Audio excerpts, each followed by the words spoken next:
ॐ अज्ञानतिमिरन्धस्य ज्ञानाञ्जनशलाकया चक्षुरुन्मीलितं येन तस्मै श्रीगुरवे नमः। नमो विष्णुपदाय कृष्णप्रेष्ठाय भूतले श्रीमते भक्तिवेदान्त स्वामिनिति नामिने। नमस्ते सरस्वती देवी गौरवाणी प्रचारिणे निर्विशेष शून्यवादी पाश्चात्य देशतारिणे। वाञ्छाकल्पतरुभ्यश्च कृपा सिन्धु वैव च पतितानां पावनेभ्यो वैष्णवेभ्यो नमो नमः। नमो महावदन्याय कृष्ण प्रेम प्रदायते कृष्णाय कृष्ण चैतन्य नाम्ने गौरतिसे नमः। जय श्री कृष्ण चैतन्य प्रभु नित्यानंद श्री अद्वैत गदाधर श्रीवासादि गौर भक्तवृंद। हरे कृष्ण कृष्ण कृष्ण हरे हरे हरे राम राम राम हरे हरे। हरे कृष्ण। भक्ति रसामृत सिंधु चतुर्थ अध्याय भक्तिर काछे सब रकम मुक्ति अति तुच्छ। आमरा पूर्वेर क्लासे आलोचना करेछिलाम विभिन्न महाजनदेर प्रमाण शिल रूप गोस्वामीपाद प्रस्तुत करछेन। এই অংশে শিল রূপ গোস্বামীপাদ পদ্ম পুরাণে কার্তিক ব্রতের মাহাত্ম্য বর্ণনা করার সময় যেখানে শ্রী দামবন্ধন লীলা বর্ণিত হয়েছে সেই দামবন্ধন লীলাকে তিনি প্রস্তুত করছেন। সেই দামবন্ধন লীলায় তো ভগবান শ্রীকৃষ্ণ যখন ব্রজধামে লীলা করছেন তো সেই সময় একবার বৃন্দাবনে তিনি রয়েছেন। তো তার লীলা করার ইচ্ছা হলো তিনি যমলার্জুনকে উদ্ধার করবেন, তাই একটি বিশেষ লীলা রচনা করলেন। আর এই লীলায় সেই সত্যব্রত মুনি যে আমরা দামোদর অষ্টকম গেয়ে থাকি সেই দামোদর অষ্টকমের রচয়িতা শ্রীপাদ সত্যব্রত মুনি তিনি তার সেই অষ্টকমে এই প্রার্থনার সময় এইভাবে ভগবানের কাছে যে প্রার্থনা করেছেন সেটাই এখানে প্রমাণ হিসেবে রূপ গোস্বামীপাদ ব্যবহার করেছেন যে ভক্তির কাছে সব রকমের মুক্তি অতি তুচ্ছ। এটাকে স্পষ্ট করার জন্য এখানে শ্রীপাদ সত্যব্রতর সে মুনির সেই প্রার্থনাকে রূপ গোস্বামীপাদ প্রমাণ হিসেবে দেখছেন। কার্তিক মাসে বৃন্দাবনে ভগবান শ্রীকৃষ্ণের দামোদর রূপের উপাসনা করার নির্দেশ দেওয়া আছে। দামোদর রূপ শ্রীকৃষ্ণের সেই বাল্যলীলার দ্যোতক যখন তার মা যশোদা তাকে বাঁধতে গিয়েছিলেন, শ্রীকৃষ্ণের চাঞ্চল্যে রুষ্ট হয়ে মা যশোদা তাকে দড়ি দিয়ে বেঁধেছিলেন। সংস্কৃতে দাম দাম শব্দের অর্থ রশি বা রজ্জু। তো মা যশোদা শ্রীকৃষ্ণের উদরে এই দাম দ্বারা বন্ধন করেছিলেন, রশি বা দড়ি দ্বারা বন্ধন করেছিলেন। এই জন্য তার নাম পড়ে গিয়েছিল দামোদর। তা সেই দামোদর লীলার প্রার্থনা করতে গিয়ে শ্রীপাদ সত্যব্রত মুনি প্রার্থনা করেন যে হে প্রিয় প্রভু, আপনার কাছে আমার অন্য কোনো বর প্রার্থনা নয়, অন্য কোনো বরের আমি প্রার্থনা করি না। যেন আপনার ওই বালগোপাল রূপ আমার মনোমধ্যে সর্বদা আমার মনোমধ্যে সর্বদা আপনার ওই বালগোপাল রূপ যেন স্ফুরিত হয়। আমি আপনার চরণে ভক্তি প্রার্থনা করি, আমার মুক্তি বা অন্য কোনো কিছুর প্রয়োজন নেই। এইভাবে সেই সত্যব্রত মুনি এখানে ভগবানের কাছে যে প্রার্থনা করেছেন সেটাকেই রূপ গোস্বামীপাদ তুলে ধরেছেন, যে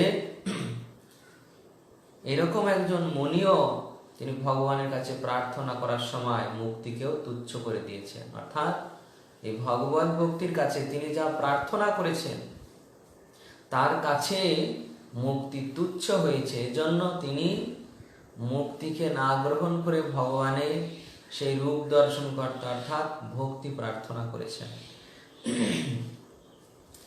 হে প্রিয় প্রভু, আপনি হচ্ছেন সমস্ত বরদাতাদের ঈশ্বর।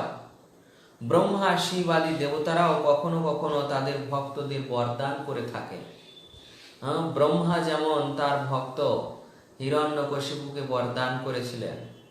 হিরণ্যকশিপু ছলপূর্বক ব্রহ্মার কাছ থেকে বরদান নিয়েছিল যে আমার রাতে মৃত্যু হবে না, দিনে মৃত্যু হবে না, কোনো অস্ত্রের দ্বারা নয়, শস্ত্রের দ্বারা নয়। ব্রহ্মাকে বলেছিলেন যে আপনার সৃষ্ট কোনো ব্যক্তি, মনুষ্য, দেবতা আদি কোনো কিছুর দ্বারা আমার মৃত্যু হবে না। না ঘরে না বাইরে, না দিনে না রাত্রে, না অস্ত্র না শস্ত্র, না দৈত্য দানব নর, কোনো কিছুর দ্বারা আমার মৃত্যু হবে না। এই এত বড় মহান বর লাভ করলেন, তথাপি ব্রহ্মাজি তাকে সেই বর দান করলেন। ব্রহ্মাজি দান করলেন, দেখুন তিনি যে বর, এত বড় বর দান করেছেন, কিন্তু সেই বর তিনি কার কাছ থেকে প্রাপ্ত হয়েছেন? সেখানে বলছে যে এই বরদাতাদেরও যিনি ঈশ্বর, ব্রহ্মা, শিব আদি, তার কাছ থেকে বর লাভ করেন। শ্রীকৃষ্ণের কাছ থেকে শক্তি প্রাপ্ত হয়ে তারপর তিনি এই তার ভক্তদের, তার অনুগামীদের বরদান করার শক্তি লাভ করেন। শিব ঠাকুর তিনি রাবণকেও অনেক বর দিয়েছেন। যে রাবণ ভগবান রামচন্দ্রের বিরোধিতা করেছিল, তো সেই রাবণকে শিব ঠাকুর অনেক বরদান করেছিলেন, কিন্তু তথাপি ভগবান সেই শিবের বরদান রক্ষা করে বা ব্রহ্মার বরদানকে মর্যাদা দিয়ে তিনি সেই দুষ্টদের বিনাশ করেন। তো এইভাবে তাদের অর্থাৎ ব্রহ্মা শিবকে যিনি বরদান করতে সমর্থ, তার শক্তির বলে যারা এই বরদানের শক্তি লাভ করে, হে প্রভু আপনি সেই বরদেশ্বর অর্থাৎ বরদাতাদের যিনি ঈশ্বর, তা আপনার কাছে আমি কোনো এই প্রকার জড়জাগতিক বর প্রার্থনা করি না। আপনার কাছে আমার একমাত্র প্রার্থনা যে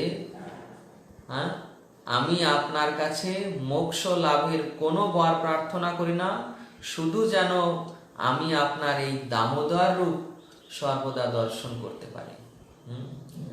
ভগবানের কাছে এখানে কি চাচ্ছেন? না মোক্ষ লাভের বর, না জড়জাগতিক সুখ লাভের বর, একমাত্র কি ভগবানের সেই রূপ দর্শন করার অভিলাষ করছে। এই যে ভগবানের চিত্তাকর্ষক রূপ কতটা সুন্দর, তা রূপের বর্ণনা একবার করেছিলেন শ্রী চৈতন্য মহাপ্রভু চৈতন্য চরিতামৃতে।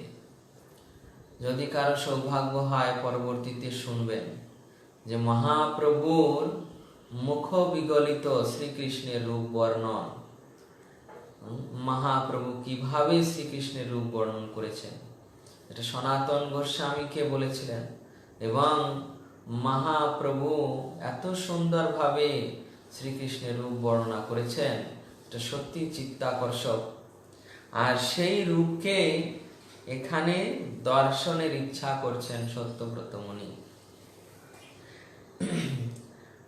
আপনার রূপ এতই মাধুর্য মণ্ডিত, চিত্তাকর্ষক যে আপনার এই রূপ ছাড়া আমার মন কিছুই চায় না। হে প্রিয় প্রভু দামোদর, এক সময় আপনি যখন নন্দ মহারাজের প্রাঙ্গণে একটি চঞ্চল শিশুর মতো খেলা করতে করতে দধি ভাণ্ড ভেঙে ফেলেন, সেই জন্য মা যশোদা আপনাকে দড়ি দিয়ে দাম দিয়ে বন্ধন করে রেখেছিলেন উদুখলের সঙ্গে। আর আপনি তখন কি করেছিলেন? সেই দামযুক্ত উদুখলকে টানতে টানতে আপনার আঙিনায় বিচরণ করছিলেন, এবং বিচরণ করতে করতে আঙিনার পাশে যে যমজ অর্জুন বৃক্ষদ্বয় রয়েছে, সেই বৃক্ষের ভিতর দিয়ে আপনি চলে গেলেন, আর আপনার ওই উদুখলটি যেটা আপনার উদরের সঙ্গে যুক্ত রয়েছে সেটা ওই গাছে আটকে গেল। তখন আপনি সামান্য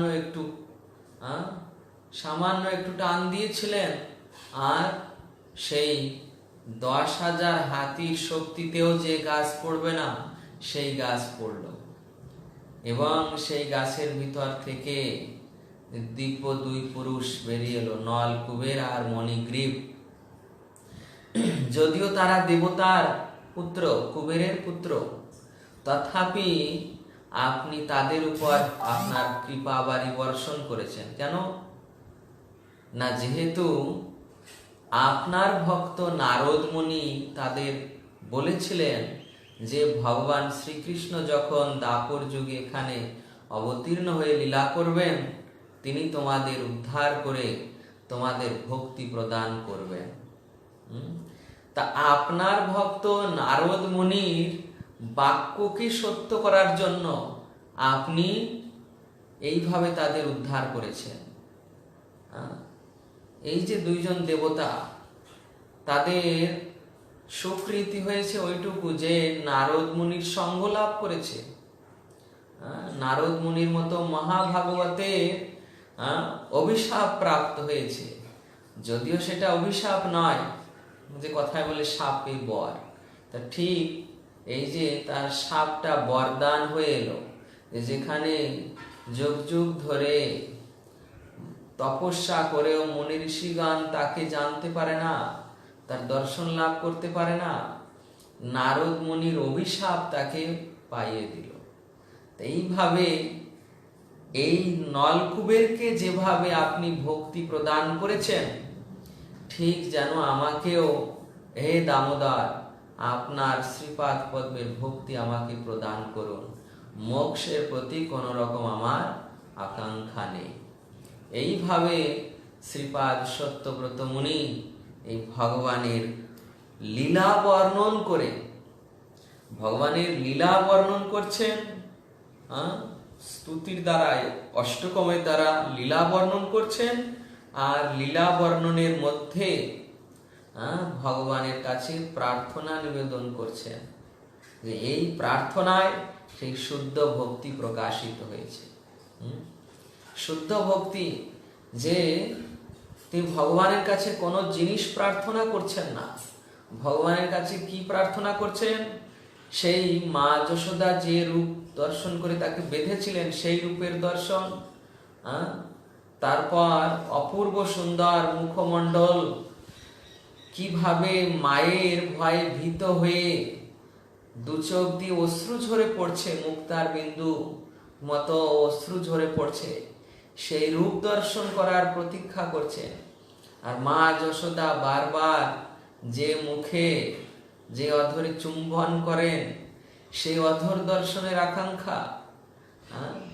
আর ব্রহ্মা এবং শিবকে যিনি বরদান পর্যন্ত করেন, তার কাছে মাত্র ভক্তি প্রার্থনা করছেন। যিনি নলকুবের মণিগ্রীবকে উদ্ধার করে তাদের ভক্তি প্রদান করেছেন, তার কাছে ভক্তি প্রার্থনা করছেন। এইভাবে এইখানে এই দামবন্ধন লীলাকে গোস্বামীপাদ, রূপ গোস্বামীপাদ সেই প্রমাণ হিসেবে, বড় প্রমাণ হিসেবে প্রস্তুত করছেন যে ভক্তির কাছে সব রকম মুক্তি অতি তুচ্ছ। একটি বিশেষ বিশেষ বিশেষ সংবাদ এটাই যে এই দামবন্ধন লীলাকে তিনি যখন রচনা করেন, তা সত্যব্রত মুনি যখন এই দামবন্ধন অষ্টকম, দামোদর অষ্টকম রচনা করছেন, নমামি সরাংসৎ চিদানন্দরূপাম লাসাৎ কুণ্ডলাম গোকুলে ভ্রাজমানম যশোদাভিয়োলুখ লব্ধাবমানম পরমিষ্টমাতম ততদ্রুত গোপ্যা। এইভাবে এই গান যখন অষ্টকম যখন রচনা করছেন, তখন প্রথম দুটো রচনা করার পর ভগবান তাকে দর্শন দেন, সেই সত্যব্রত মুনিকে দর্শন দেন। আর দর্শন দেওয়ার পর ভগবানকে দর্শন করে প্রণতি নিবেদন করার পর ভগবান গোপাল তাকে প্রার্থনা করতে বলছেন যে আমার দুর্লভ দর্শন তুমি পেয়েছো, তুমি খুব সুন্দর অষ্টকম রচনা করছো, তা তুমি আমার কাছে প্রার্থনা করো। তখন সেই সত্যব্রত মুনি তার প্রার্থনার মাঝে ভগবানের কাছে যা তিনি প্রার্থনা করেছিলেন সেটাই তিনি তার অষ্টকমে লিখেছেন যে হে দামোদর, আমি তোমার কাছে কোনো প্রকার বর প্রার্থনা করি না। মা যশোদা যে মুখে যে অধরে তোমাকে বারবার চুম্বন করছেন, আমি তোমার সেই রূপ দর্শন করতে চাই। তুমি যেভাবে নলকূপের মণিগ্রীবকে ভক্তি প্রদান করেছ, আমাকেও সেই রকম ভক্তি প্রদান করো। এইভাবে এই দামবন্ধন লীলাকে রূপ গোস্বামীপাদ প্রস্তুত করছেন।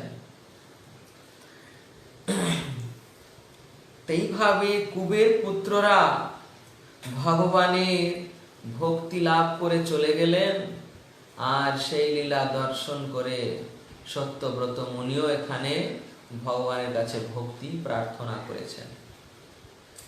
এর পরবর্তীতে হয় শীর্ষে ও পঞ্চরাত্রে একটি শ্লোকে বর্ণিত হয়েছে যে হে পরম প্রিয় পরমেশ্বর ভগবান, ধর্ম আচরণ করার জন্য আমি কোনো বর প্রার্থনা করি না, আমি অর্থনৈতিক উন্নতি কামনা করি না।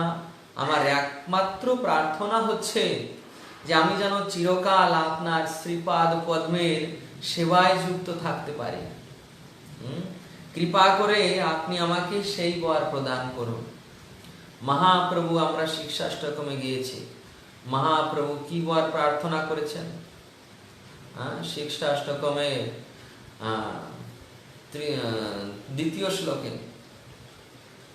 না ধনম না জনম না সুন্দরী কবিতাম বা জগদীশ কাময় মম জন্মনি জন্মনীশ্বরে ভবতাদ ভক্তিরহৈত কিতৈ।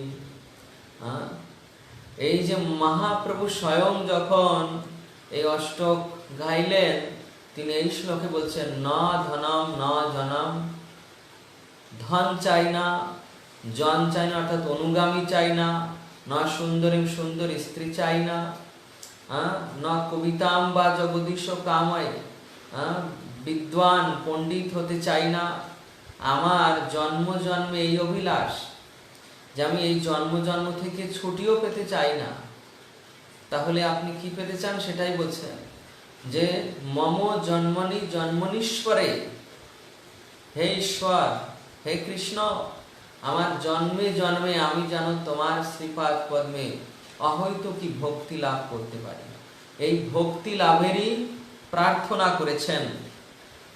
তো সেটাই এই হয় শীর্ষ পঞ্চরাত্রে এখানে একজন ভক্ত তিনি এইভাবে ভগবানের কাছে প্রার্থনা করছেন যে হে প্রভু, আমি ধর্ম আচরণের জন্য কোনো প্রকার বর প্রার্থনা করি না, এমনকি আমার অর্থনৈতিক উন্নতিও আমি কামনা করি না। যদি অর্থনৈতিক উন্নতি কামনা না করেন তাহলে আপনার চলবে কিভাবে? শ্রীমদ্ ভাগবতে প্রভুপাদ ব্যাখ্যা করার সময় বলছেন, তার ভাষ্যে লিখছেন যে যারা ভগবানের শুদ্ধ ভক্ত তারা সাধারণত নিষ্ক্রিয় হয়ে থাকেন, কিন্তু তাদের সেবা চালানোর জন্য যতটুকু আবশ্যক ততটুকুর বন্দোবস্ত ভগবান করে থাকেন। এই জন্য সেখানে বলা হয়েছে যে কর্মীরা তাদের কর্মফল অনুযায়ী অর্থ প্রাপ্ত হয়। কর্মীগণ তাদের কর্মফল অনুযায়ী বা পূর্বজন্মের কৃত কর্মফল অনুযায়ী এই জন্মে সুখ ভোগ করে থাকে বা অর্থ লাভ করে। কিন্তু ভগবত ভক্তদের যে অর্থ প্রাপ্তি সেটা ভগবানের আয়োজন।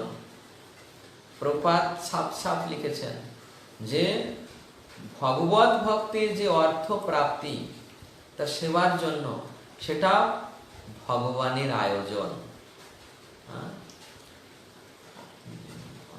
অনন্যশ্চিন্তান্ত মাম যে জনা পর্যুপাসতে তেষাম নিত্যাভিযুক্তানাম যোগক্ষেমম বহাম্যহম। ভগবদ গীতার শ্লোক, যে যিনি অনন্য চিত্তে আমার ভজনা করেন তার যোগ এবং ক্ষেম, যেটা নেই সেটা আমি পূরণ করি আর যেটা আছে সেটা সংরক্ষণ করি। সেই কথা সেটা ভাগবতেও প্রভুপাদ ব্যাখ্যা করার সময় বিশ্লেষণ করেছেন। আর এখানেও সেই প্রার্থনা বলা হয়েছে যে আমি অর্থনৈতিক উন্নতি কামনা করি না, আমি ইন্দ্রিয় সুখ ভোগ চাই না। জগতের লোক ইন্দ্রিয় সুখ ভোগের জন্য তারা এত কঠোর পরিশ্রম করছে, শুধু এই পৃথিবীতে নয়, শুধু যে পৃথিবীতে তা নয়, এর উপরের লোকে এমনকি স্বর্গলোকে। এখানে আর কি ইন্দ্রিয় সুখ ভোগ? এখানে তো এই শরীরম ব্যাধি মন্দিরম, ভগবানের মন্দির তো ঠিক, কিন্তু এটা বর্তমানে এখন দেখা যাচ্ছে যে এটা ব্যাধিরও মন্দির। শরীর অবিদ্যা যার জড় ইন্দ্রিয় তাহে কাল, শরীরটা ব্যাধিরও মন্দির। একটা রোগ সারার পর পর আর একটা রোগ শুরু হয়ে যাচ্ছে, ঠিক ব্যাধির মন্দির। তা এই যে শরীর, এই শরীরটা যখন সুস্থ থাকছে তখন সে ইন্দ্রিয় সুখ ভোগ করবে।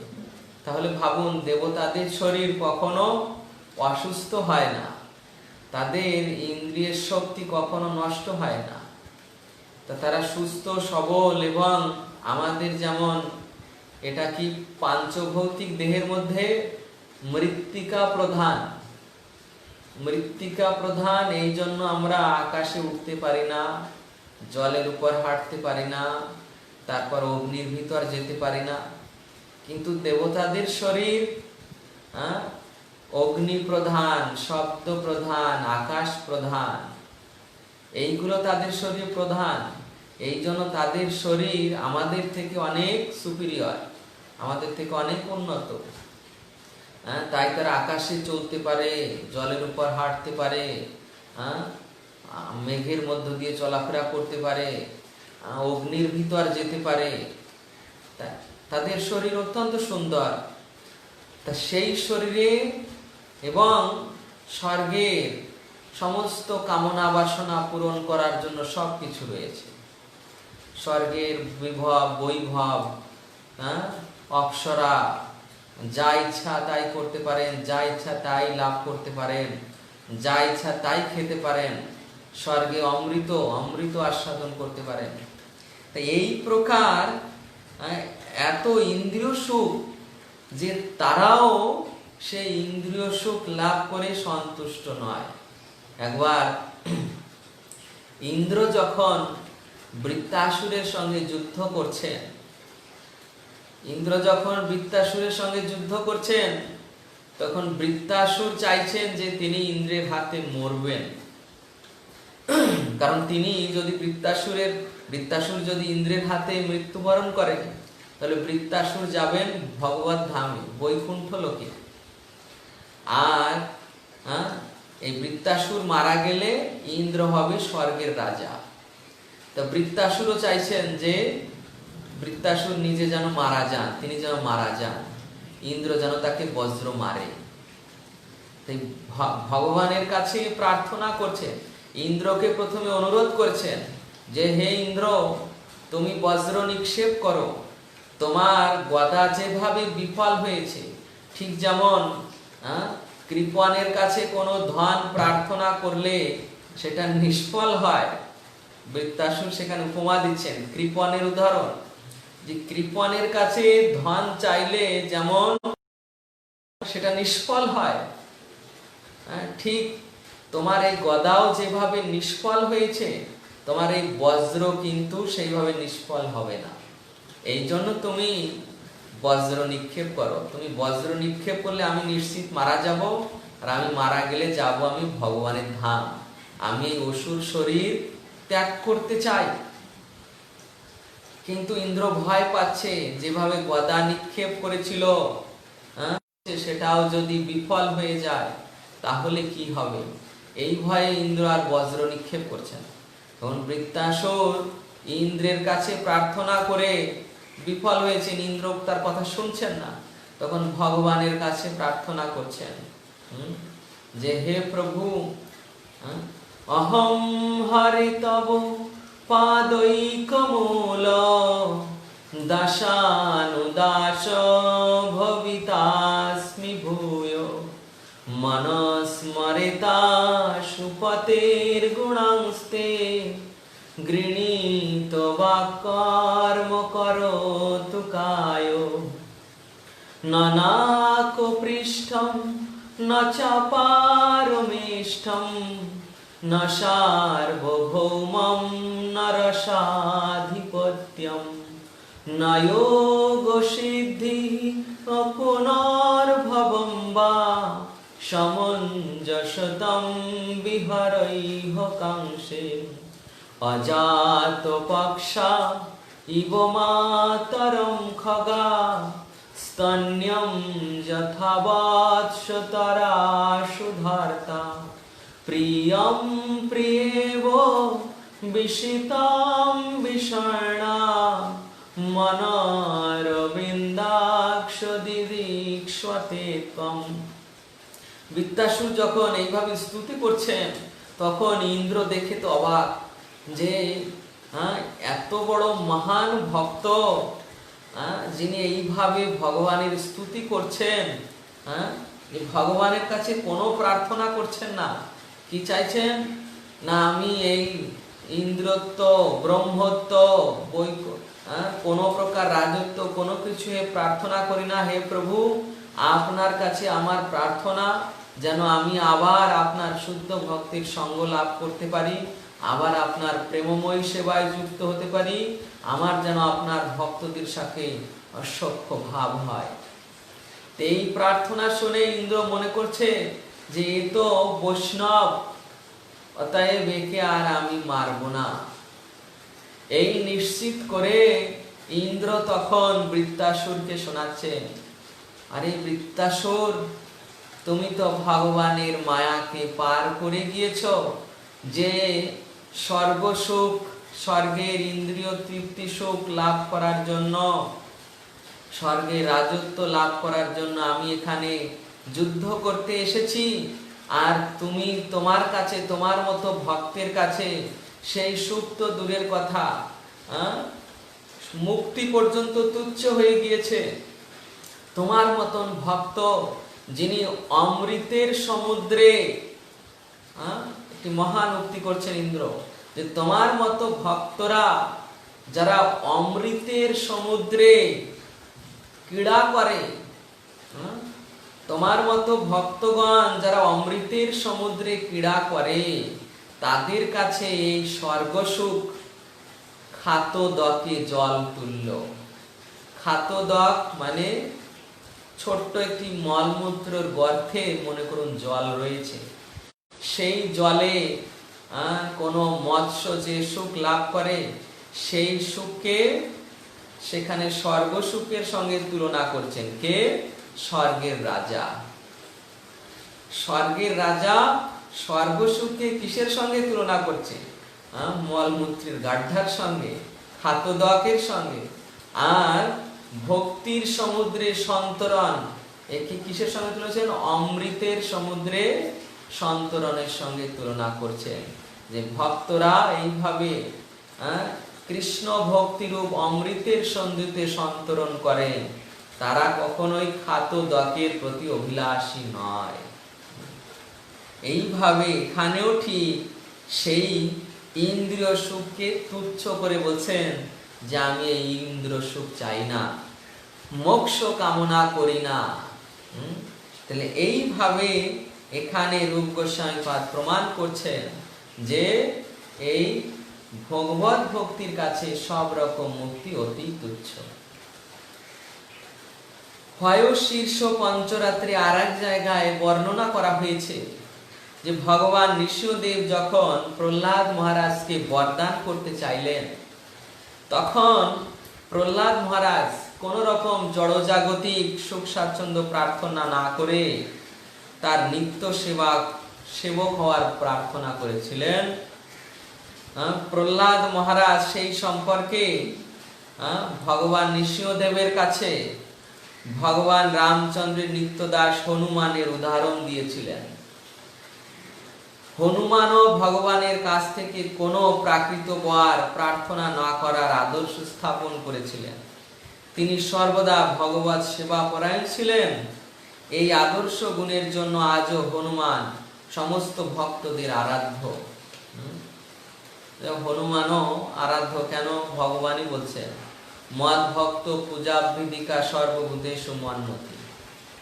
আমার থেকে আমার ভক্তের আরাধনা শ্রেষ্ঠ।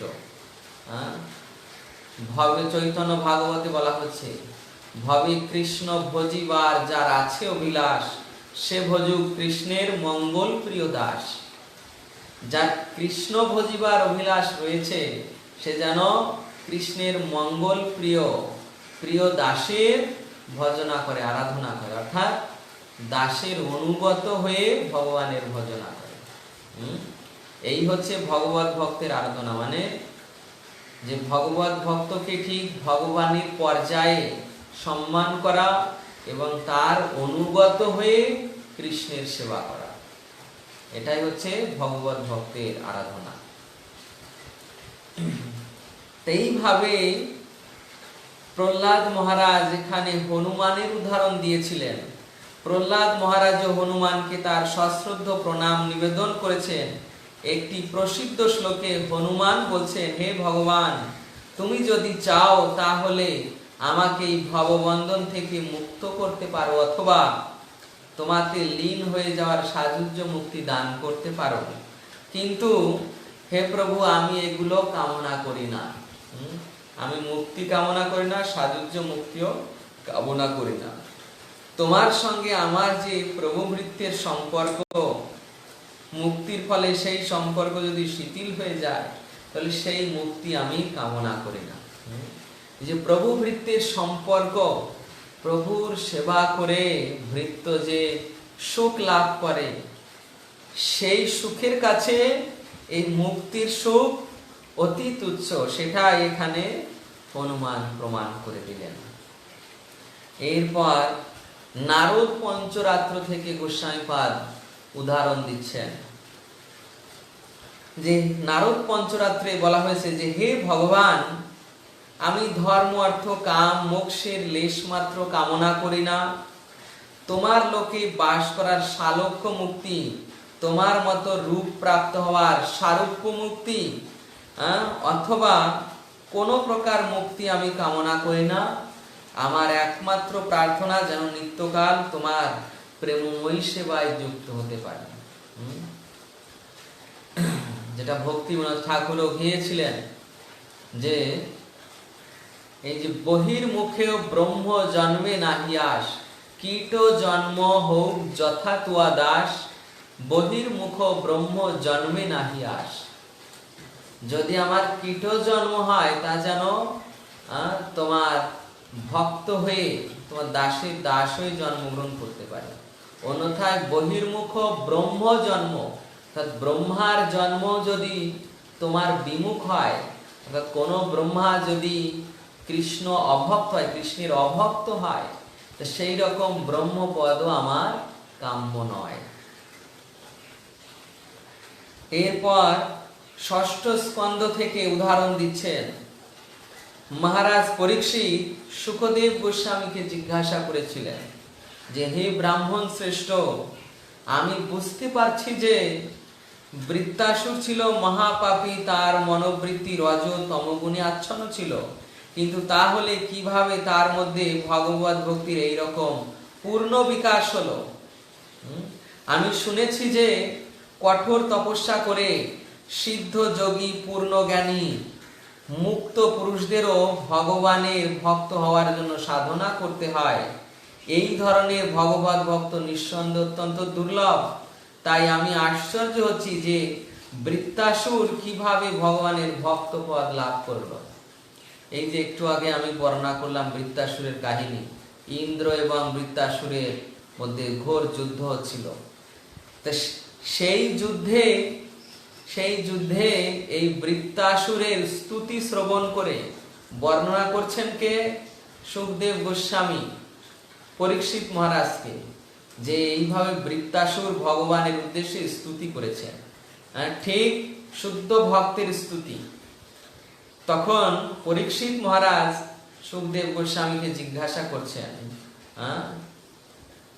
যে, হে প্রভু, হে শুকদেব গোস্বামী, যে সাধারণত দেখা যায় অসুরেরা এরা তমগুণী সম্পন্ন, তমগুণ, ধর মার কাঠ, এই হচ্ছে এদের প্রবৃত্তি। তাই এই প্রকার প্রবৃত্তি সম্পন্ন একজন অসুর সে কিভাবে ভগবানের ভক্ত পদ লাভ করলো?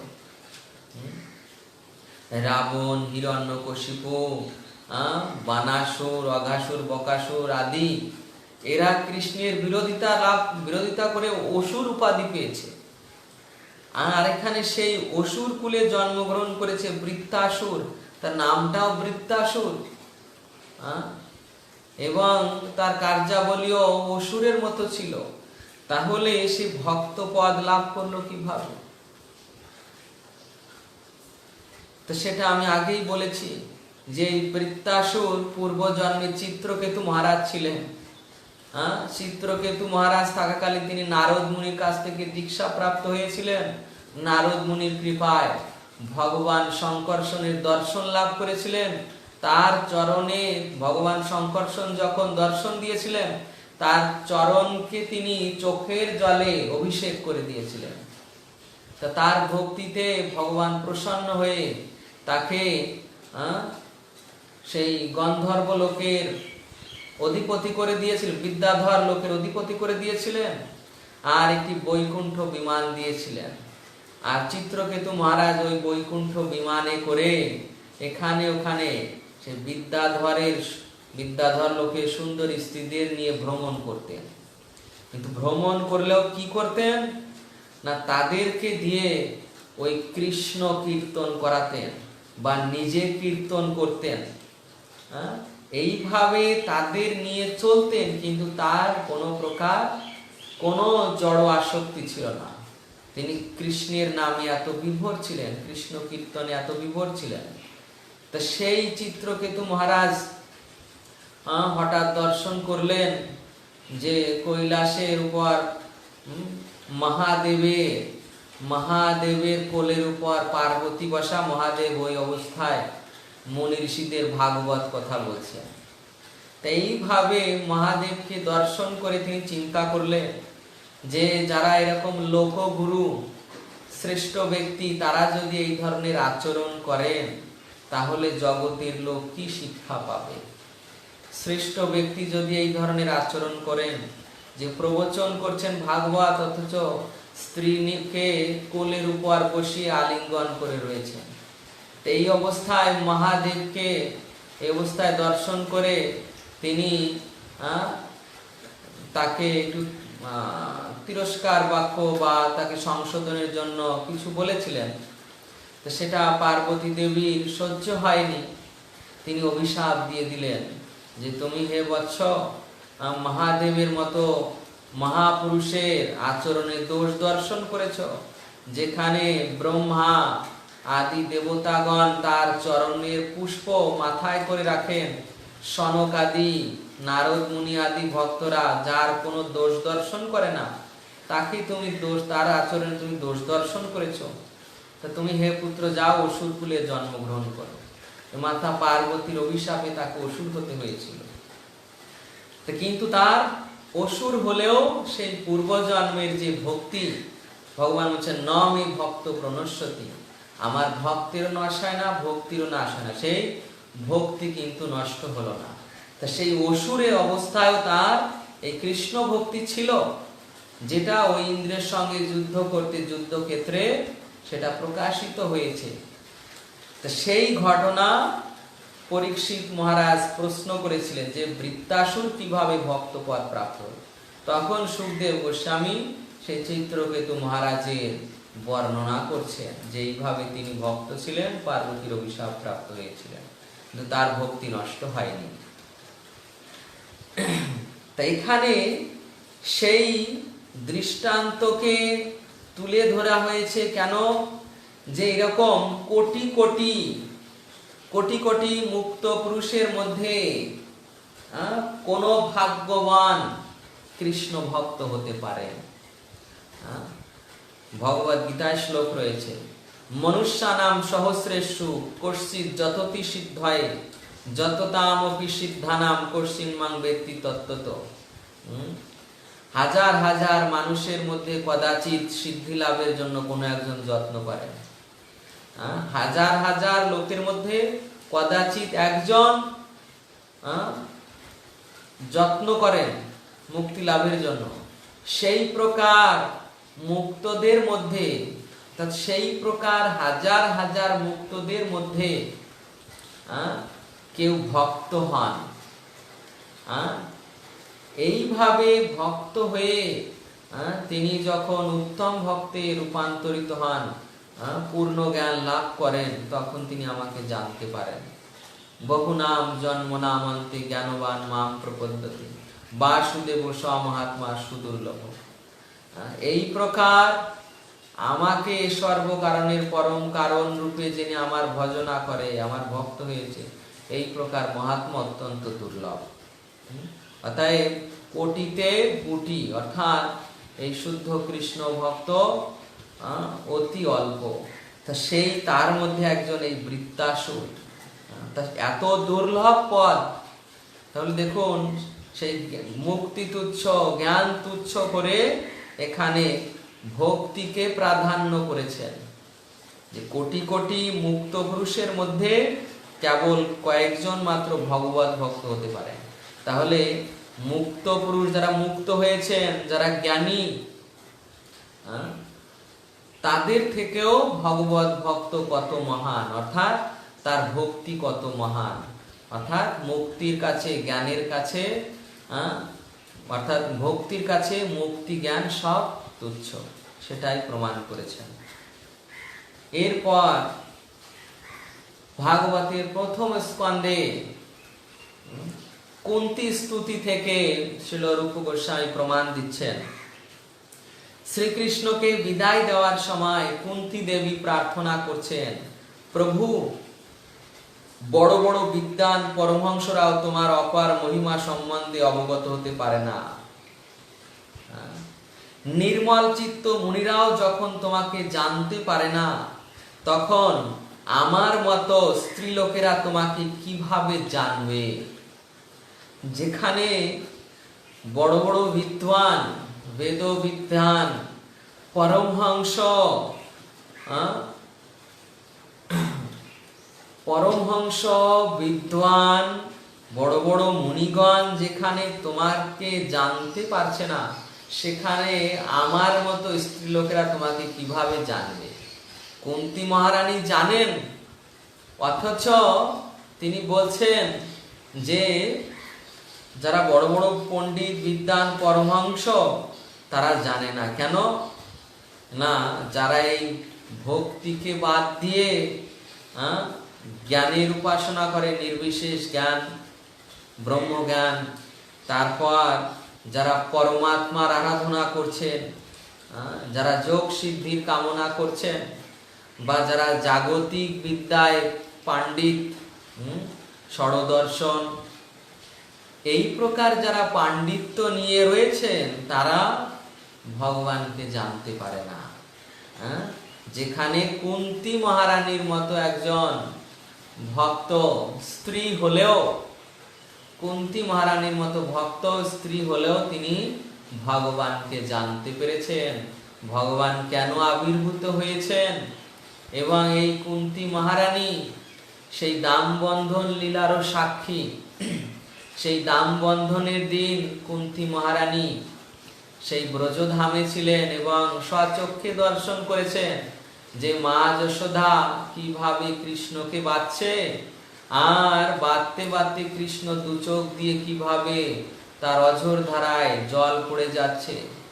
কুন্তী মহারানী সব দর্শন করেছেন যে একজন গোপীর ভয়ে তুমি এইভাবে কাঁদছিলে, আজ তুমি এই কুরুক্ষেত্র যুদ্ধের নায়ক। হে কৃষ্ণ, তোমাকে বড় বড় মুনি ঋষিরা জানতে পারে না, আমি অবলা স্ত্রী তোমাকে কিভাবে জানবো। কুন্তী মহারানী এখানে দেখছেন যে এই ভগবান কৃষ্ণ তার ভ্রাতুষ পুত্র বসুদেবের পুত্র, সেই উপরে পাণ্ডবদের রক্ষা করেছে, আবার উত্তরা দেবীর গর্ভে গিয়ে সে পরীক্ষিতকে রক্ষা করেছে। কুন্তী মহারানী সব অনুভব পেয়েছে, তথাপি যেহেতু ভ্রাতুষ পুত্র সেই স্নেহে এখানে ভগবান জেনেও তিনি তাকে প্রণাম করতে পারেননি। যখন তিনি ভগবানের স্তুতি করছেন তখন তিনি চরণ থেকে করেনি, যে কৃষ্ণ তাহলে লজ্জিত হয়ে যাবে যে আমি তার পিসিমা, আমি যদি এখন তাকে প্রণাম করতে যাই তাহলে লজ্জিত হয়ে যাবে।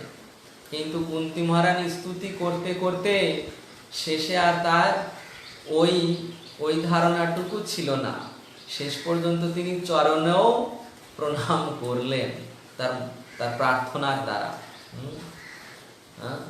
নমো পঙ্কজ নাভায় নমো পঙ্কজ মালিনী নমো পঙ্কজ নেত্রায় নমস্তে পঙ্কজাঙ্ঘ্রায়। শেষে তিনি এই যে নমো পঙ্কজ আঙ্ঘ্রায়, নমস্তে পঙ্কজাঙ্ঘ্রায়, অর্থাৎ সেই পঙ্কজ সদৃশ চরণ কমলে আমি প্রণাম জানাই। কিন্তু প্রথমে চরণ কমল থেকে শুরু করেনি, শুরু করার নিয়ম হচ্ছে চরণ কমল থেকে, কিন্তু কুন্তী মহারানী ওই ভাবনা ভেবেছিলেন। তা এখানেও কুন্তী মহারানী সেই সম্বন্ধে বলছেন যে বড় বড় বিদ্বান মুনি ঋষিরা যোগ জ্ঞানের দ্বারা তোমাকে জানতে পারে না, কিন্তু ভগবান একমাত্র ভক্তিতে তার ভক্তকে জানান। এই শ্লোকে বিশেষ জ্ঞাতব্য বিষয় হচ্ছে যে কুন্তী মহারানীর স্তুতির এই শ্লোকটি, যে মহান জ্ঞানী ও মুক্ত পুরুষেরাও ভগবানকে জানতে পারে না, কুন্তী দেবীর মতো বিনয়ী ভক্তরাই কেবল তাকে জানতে পারেন। যদিও তিনি ছিলেন একজন স্ত্রী এবং স্বাভাবিকভাবে পুরুষদের থেকে অল্প বুদ্ধি সম্পন্ন, কিন্তু তবুও তিনি শ্রীকৃষ্ণের মহিমা উপলব্ধি করতে পেরেছিলেন। দেখুন, তখন এখানে রূপ গোস্বামীপাদ প্রমাণ দিচ্ছে যে স্ত্রী হলেও স্ত্রীদের আগেকার দিনে বেদ পাঠের অধিকার ছিল না, শাস্ত্র পাঠের অধিকার ছিল না। ওই মুনি ঋষিগণ আসছেন তাদের মুখ থেকে, বা যারা পরিবারের জ্যেষ্ঠ ব্যক্তি তাদের মুখ থেকে শ্রবণ করতেন মাত্র। তো এইভাবে যখন এই মুনি ঋষিগণ আসতেন, নারদ মুনি, ব্যাসদেব মুনি, তা তাদের মুখ থেকে কৃষ্ণের গুণাগুণ শ্রবণ করতেন। এইভাবে তারা নিশ্চিত ছিলেন যে কৃষ্ণ ভগবান। এইভাবে দ্রৌপদী, উত্তরা দেবী, সুভদ্রা দেবী, কুন্তী মহারানী, এনারা ভগবানের মহান মহান ভক্ত। কেন? তাই মুনি ঋষিদের মুখারবিন্দ থেকে শ্রবণ করে কৃষ্ণ তত্ত্ব জ্ঞাতা হয়েছে, যেটা বড় বড় জ্ঞানী পণ্ডিত ষড়দর্শন আদি উপাধি লাভ করেও, চতুর্বেদী ত্রিবেদী হয়েও যারা ভগবানকে জানতে পারে না, আর এখানে অল্প বুদ্ধি সম্পন্ন স্ত্রী তিনি ভগবানকে জানতে পেরেছেন। এবং কলিযুগে বিশেষ ছাড় দিয়ে গিয়েছেন মহাপ্রভু। অদ্বৈত প্রভু ভগবানের কাছে, ভগবান শ্রী চৈতন্য মহাপ্রভুর কাছে প্রার্থনা করেছিলেন যে হে প্রভু, এই কলিযুগে একে তো মানুষের অল্প আয়ু, স্ত্রীগণ আরো দুঃখিত। তা এই কলিযুগে আপনি যখন ভক্তি প্রদান করবেন, ভক্তি বিলাবেন, তখন আমার প্রার্থনা আপনি যেন এই ভক্তি স্ত্রী শূদ্র আদি যারা নিচু কুলে তারা যেন আপনার এই ভক্তি লাভ করে। তখন মহাপ্রভু তার স্তুতির প্রশংসা করে বলছিলেন যে হে অদ্বৈত, তোমার সংকল্প সত্য হবে। ধনী মানি পণ্ডিতের বড়ই অভিমান, ধনী মানি পণ্ডিতের বড়ই অভিমান। মহাপ্রভু এই জন্য তাদের কৃষ্ণ ভক্তি দান করবেন না। যারা স্ত্রী শূদ্র দ্বিজবন্ধু তারা অধঃপতিত হয়েও এই কৃষ্ণ ভক্তির আশ্রয় গ্রহণ করেছে, কৃষ্ণ সেবাকে ধ্যান জ্ঞান করেছে, তাদের কি তিনি ভক্তিতে আরো অগ্রসর করবেন। এই জন্য তিনি তাদের উপর বেশি কৃপা করবেন এই যুগে। এইভাবে একজন স্ত্রী হয়েও তিনি ভগবানকে জানতে পেরেছেন কেবল এই ভক্তির প্রভাবে। কিসের প্রভাবে? শরণাগতি ভক্তির প্রভাবে, যেটা জ্ঞানী মুনি বিদ্বান ব্যক্তিদের দ্বারা সম্ভব নয়। এইভাবে ভক্তিকে তিনি প্রতিষ্ঠা করছেন যে ভক্তির কাছে জ্ঞান মুক্তি আদি সব তুচ্ছ। এরপর যে আত্মারাম শ্লোক রয়েছে, আত্মারাম শ্লোক,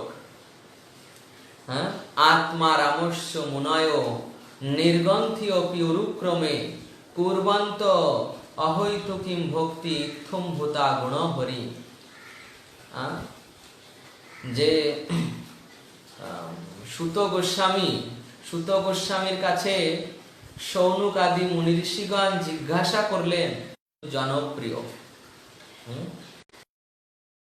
গোস্বামীর কাছে যখন সৌনক আদি মুনিগণ জিজ্ঞাসা করছেন যে এই রকম একজন মুনি যিনি কিনা আত্মারাম, আত্মারামস্য মুনয় নির্গন্থি অপি উরুক্রমে কুর্বন্তি অহৈতুকম ভক্তি ইত্থম্ভূতা গুণহরি। এই আত্মারামরা পর্যন্ত ভগবানের গুণে আকৃষ্ট হয়ে ভগবানের ভক্তি করেন। কিভাবে? তার নাম রূপ গুণ লীলার ভগবানের ভক্তি করেছেন।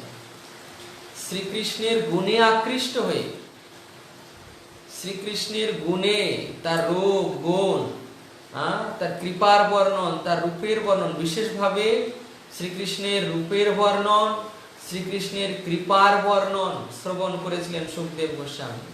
এবং শেষে তিনি আক্ষেপ করতে লাগলেন যে আমি কোথায় এই ব্রহ্মের ধ্যান করছিলাম, শ্রীকৃষ্ণ লীলা তাকে আকর্ষণ করে নিয়ে এসেছে।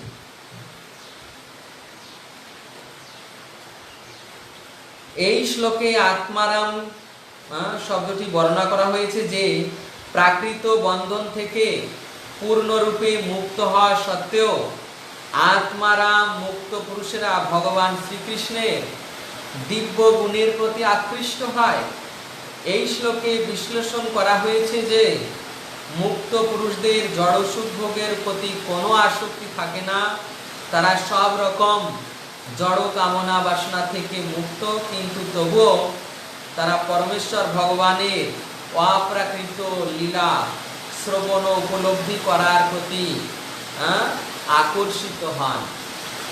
তা থেকে আমরা বুঝতে পারি যে পরমেশ্বর ভগবানের মহিমা লীলা প্রাকৃত নয়, তা অপ্রকৃত, যা আত্মারামরা পর্যন্ত, আত্মারাম মানে কি? যাদের কোনো জগতের কোনো কিছুর সঙ্গে সম্পর্ক নেই, অর্থাৎ কোনো আসক্তি নেই, জড়জাগতিক আসক্তি, না তার কোনো ডিগ্রির প্রয়োজন, না জড় সুখ ভোগের প্রয়োজন, না স্বর্গ মুক্তি আদি কোনো কিছুর প্রয়োজন, কিন্তু তারাও পর্যন্ত শ্রীকৃষ্ণ ভক্তিতে আকর্ষিত হয়ে ভগবানের ভক্তি করেন, ভগবানের নাম জপ করেন, ভগবানের রূপ দর্শন করেন, ভগবানের কীর্তন করেন। এই মুক্ত পুরুষরা পর্যন্ত ভগবানের প্রতি এইভাবে আকৃষ্ট হচ্ছেন।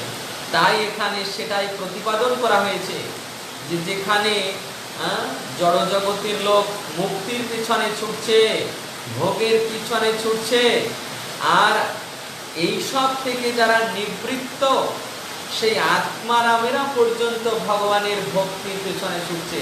তাহলে ভক্তি কত বড়, কত উঁচুতে অবস্থিত।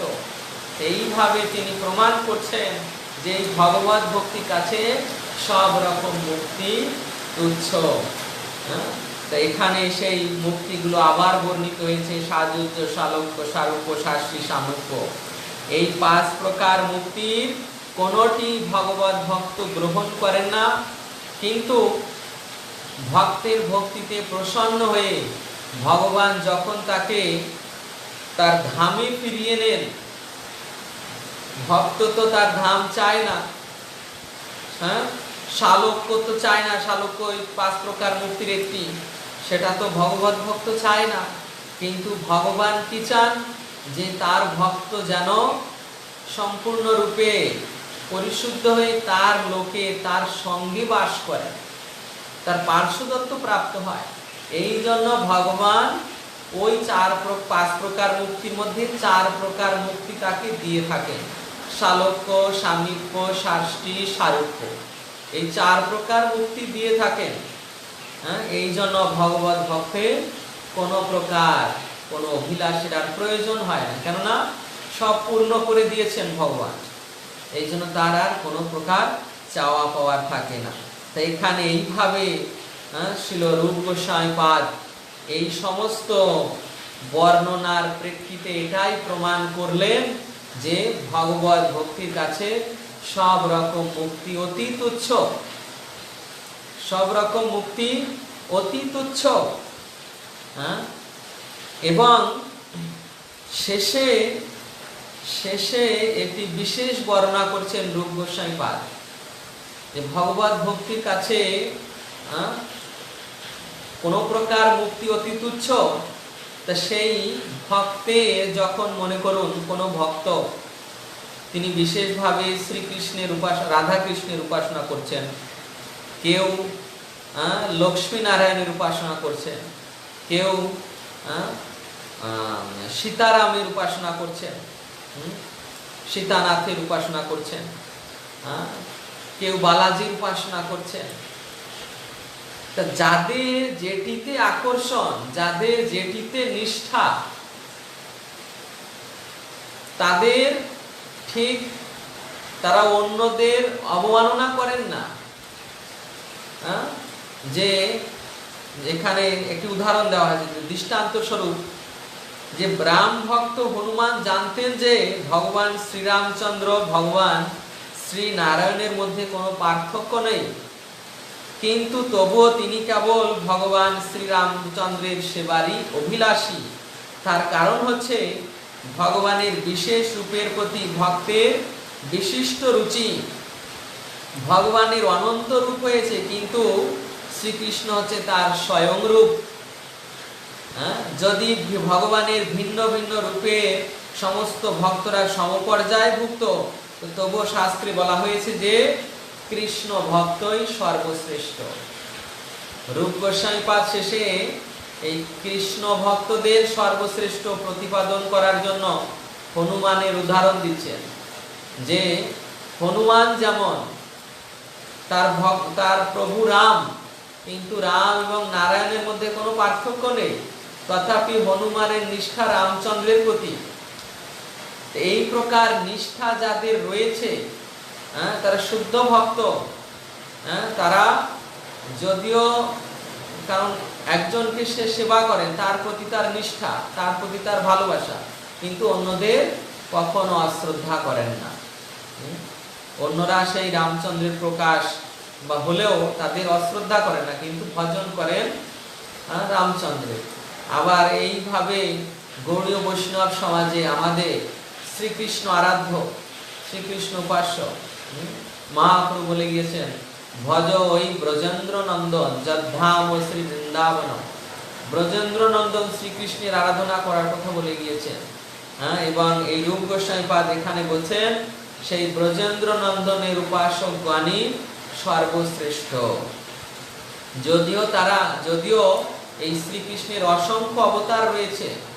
রাম আদি মূর্তি সুকলা নিয়মেন তিষ্ঠান নানাবতার মকরাত ভুবনেষু কিন্তু কৃষ্ণ স্বয়ং সমভবাত পরমপুমাঞ্জ গোবিন্দম আদি পুরুষম তমহম ভজামি।